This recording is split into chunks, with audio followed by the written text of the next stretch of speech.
E aí, Marcos? Vamos mandar ver. Bora. Quem é aquela ali que veio mais você? Mari. Mari, não tinha o que fazer não, né, dia de hoje. Um solzão deu também não tem. Esqueci meu capacete, meu time, vou ter que ir buscar. Deixa eu terminar aqui. Meu velho, vai fazer o que hoje? Vai de paraquedas. É? Bom, velho. Bom salto. Cadê seu paraquedas? Tá com você. Porra, meu, que confiança. Valeu! Confiança, né? Mari, fala pra galera que tá em casa no sofá assistindo esse vídeo junto com você. O que você vai fazer aqui hoje? Pular de paraquedas, morrer de medo. Tá, calma, vamos devagar que o pessoal ficou meio confuso.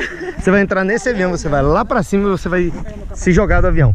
Exatamente. Sem paraquedas nas suas costas. Por enquanto é. Por enquanto, quando é que você vai achar um paraquedas? Em queda livre, quando você pegar ele? Assim que você vier pra cá. Ah, então calma. Você vai saltar comigo. Exatamente. Ah, do que eu pensava. Vamos se divertir.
Um podcast.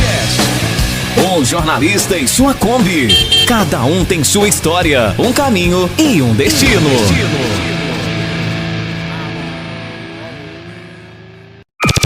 Um podcast. Um jornalista e sua Kombi. Cada um tem sua história, um caminho.